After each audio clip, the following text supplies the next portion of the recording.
दोस्तों, मेल और फीमेल के इंटरकोर्स के दौरान मेल का स्पर्म फीमेल के यूट्रस में जाता है, जहां ये स्पर्म यूट्रस में फीमेल के एग को हिट करता है।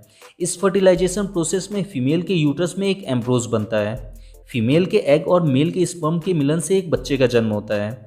आज की इस वीडियो में हम 3D एनिमेशन की मदद से जानेंगे कि मेल यानी पुरुषों के शरीर में स्पर्म कैसे बनता है, फीमेल के बॉडी में एग कैसे बनता है। इसे हम किसी और वीडियो में जानेंगे।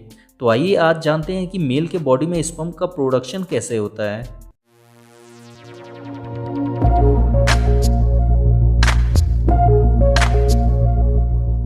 दोस्तों, मेल यानी पुरुषों में स्पर्म का निर्माण पेनिस के नीचे वाले भाग टेस्टिकल्स यानी अंडकोशों में होता है।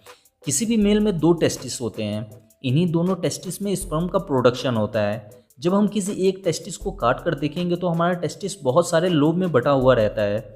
इन लोब को टेस्टिस लोब्यूल्स कहते हैं। टेस्टिस के हर लोब में बहुत ही पतले पतले ट्यूब जैसे स्ट्रक्चर होते हैं। इन्हें सेमनिफेरस ट्यूब्यूल्स कहते हैं। जब हम किसी एक ट्यूब को बीच से काट कर देखेंगे तब हमें इसके अंदर कुछ इस तरह का स्ट्रक्चर दिखाई देता है। इस ट्यूब के अंदर प्राइमरी 2 सेल्स पाए जाते हैं, स्पर्मेटोगोनिया और सर्टोली सेल्स। स्पर्मेटोगोनिया एक स्टेम सेल्स होते हैं और यही सेल्स स्पर्म का निर्माण करते हैं। ये सेल्स अपने आप को माइटोसिस करके स्पर्म बनाते हैं।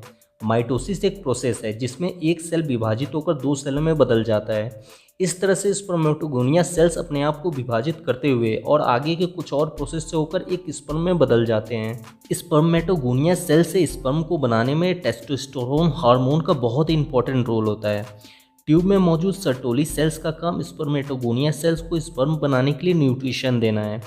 स्पर्म बनने के बाद अब ये स्पर्म ट्यूब के बीच में आ जाते हैं। ट्यूब के बीच वाले इस भाग को ल्यूमेन कहते हैं। स्पर्म बन जाने के बाद अब ये स्पर्म सेमनिफेरस ट्यूब्यूल से होते हुए टेस्टिस के ऊपर लगे हुए इस भाग में पहुंचते हैं। इस भाग को एपिडिडाइमिस कहते हैं। एपिडिडाइमिस में पहुंचने के बाद स्पर्म यहाँ रेस्ट करते हैं। यहीं पर स्पर्म मैच्योर होते हैं और मूवमेंट करना भी सीखते हैं और यहीं स्टोर रहते हैं। जब कोई मेल सेक्सुअल इंटरकोर्स या मास्टरबेशन करता है तब ये स्पर्म एपिडिडाइमिस से निकलकर स्पाइक जैसे स्ट्रक्चर, जिसे वास डिफरेंस कहते हैं, इससे होते हुए सेमाइनल वेसिकल्स तक पहुंचते हैं। स्पर्म के यहाँ पहुंचने के बाद सेमाइनल वेसिकल्स इसमें सेमाइनल फ्लूइड को छोड़ता है। स्पर्म में सेमाइनल फ्लूइड मिक्स हो जाने के बाद अब ये आगे प्रोस्टेट ग्लैंड के पास पहुँचते हैं। प्रोस्टेट ग्लैंड के पास पहुंचने पर यह भी इसमें प्रोस्टेट फ्लूइड को मिक्स कर देता है। इस तरह से सेमाइनल फ्लूइड, प्रोस्टेट फ्लूइड और स्पर्म मिलके सीमेन बन जाता है। यानी एक इंसान के सीमेन में सेमाइनल फ्लूइड, प्रोस्टेट फ्लूइड और स्पर्म होता है। सीमेन बन जाने के बाद ये सीमेन आगे वाले पाइप के थ्रू, जिसे यूरेथ्रा कहते हैं, इससे होते हुए पेनिस से बाहर निकल जाता है।